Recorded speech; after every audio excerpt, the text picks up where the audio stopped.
جب بھی کوئی سائل کسی سے مانگتا ہے تو دو طریقے ہوتے ہیں. کچھ سائل ایسے ہوتے ہیں جو کوئی بات نہیں کرتے، سیدھا کے ہاتھ پھیلا دیتے ہیں. ایک تو سائل یہ ہے. اور سائل مانگنے والے جو بڑے اچھے طریقے سے مانگنے کا بھی فن جانتے ہیں تو ان کا طریقہ یہ نہیں ہوتا کہ کسی کے آگے جا کے بس ہاتھ پھیلا دیں. پہلے وہ اس کی تعریفیں کرتے ہیں، پھر جو ہے وہ اس کی رحم دلی کا ذکر کرتے ہیں، پھر اس کے مال و اسباب جو اس کو دیے گئے ہیں ان کے قصیدے پڑھتے ہیں، پھر اپنی وفاداری کا اظہار کرتے ہیں، پھر جھولی پھیلاتے ہیں. تو یہ دوسرا اور مہذب طریقہ ہے. ایک تو مانگنے والا اپنی ضرورت کو یوں ہی کسی کے سامنے رکھ دے، اور ایک یہ ہے کہ مانگنے والا اپنی ضرورت کو رکھنے سے قبل جس سے مانگ رہا ہے پہلے اس کی تعریف کرے. اب بندے اللہ سے ہدایت مانگنے کے لیے کھڑے ہوئے، پہلے تو وضو کیا، صاف ستھرے ہوئے، کانوں پہ ہاتھ لگائے، اس کے بعد ہاتھ باندھ کے ادب سے کھڑے ہو گئے، اور اب مانگنے لگے تو کیا بولے؟ الحمدللہ رب العالمین.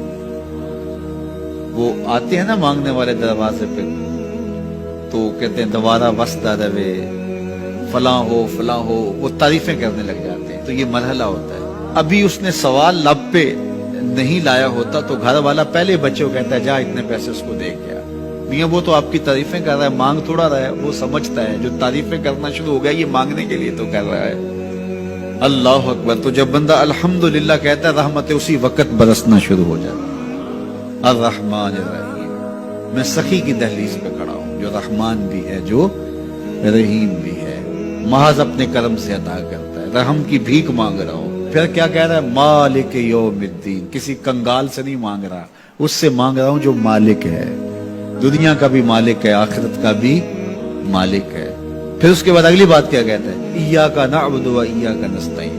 مالک میں پوچھتا بھی تجھے ہوں اور مانگتا بھی تجھ سے ہوں. دیکھو سائل اس اعتبار سے بھی دو طرح کے ہوتے ہیں. ایک سائل ہوتا ہے جو بائی پاس پہ اترتا ہے، ایک کے گھر کے سامنے جاتا ہے، یہی طریقہ صحیح مانگنے کا، لیکن جاتا ہے کہ گھر کے سامنے تعریفیں کرتا ہے، اور مالک خانہ کو پتا ہوتا ہے کہ یہ ہمسایہ سے بھی مانگ کے آیا ہے، میرے گھر سے بھی مانگ رہا ہے، اگلے گھر سے بھی مانگ رہا ہے. تو وہ اسے تھوڑا سا آٹا دے دیتا ہے، 1 روپیہ دے دیتا ہے. اس کو پتا ہے اس نے پورا گاؤں مانگنا ہے، آدھا گاؤں مانگ آیا ہے، آدھا گاؤں اس نے ابھی مانگنا ہے. تو سارے 1-1 روپے دیتے ہیں. ایک تو سائل وہ ہے جو در در پہ جاتا ہے، اور ایک سائل بائی پاس سے اترا، وہاں سے پل عبور کیا، پھر گلی سے گزرتے ہوئے یہاں آیا، اور یہاں آ کے آپ کے ساتھ اس نے کہا کہ میں کسی در پہ نہیں گیا، آپ کے پاس آیا ہوں، اب آپ نے میری ضرورت پوری کرنی ہے.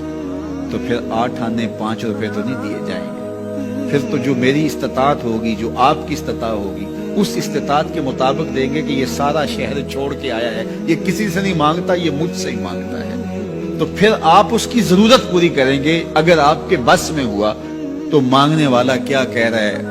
ایاک نعبد. یہ پیشانی کہیں اور نہیں جھکتی. و ایاک نستعین. یہ جھولی کسی اور چوکھٹ پہ پھیلتی نہیں. وہ کریم، وہ مالک رب جو تمام جہانوں کا رب ہے، میں اس کی دہلیز پہ کھڑا ہوں اور آیا سیدھا اسی کی دہلیز پہ ہوں.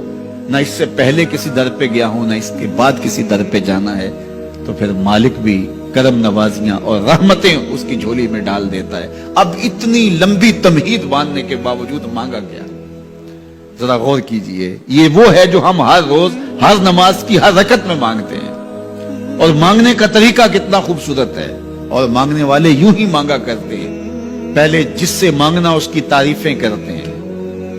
آپ نے مانگنے والوں کو دیکھا جو سلیقے سے مانگتے ہیں، تیرے بچے وسطے رہیں، تیری جد آباد رہے، تیرا خاندان آباد رہے. وہ مانگتے ہیں اس طرح، پہلے تعریفیں کرتے ہیں، پھر کہتے ہیں تیری فیکٹریاں چلتی رہیں، تیرے جو ہے تیری جائیداد بڑھتی رہے. تو وہ اس کے خزانوں کا ذکر کرتے ہیں، اور پھر کہتے ہیں کہ یہ فقیر نمانہ تیری چوکھٹ پہ آیا ہے، اس کی ضرورتیں تو پوری کر دے. اب بندہ بھی اللہ کے حضور جب حاضر ہوتا ہے تو مانگنے کا سلیقہ کیا ہے؟ سب سے پہلے کہتا ہے الحمدللہ رب العالمین. میں کسی کنگال کی چوکھٹ پہ نہیں آیا، تمام جہانوں کے پالن ہار کی چوکھٹ پہ آیا.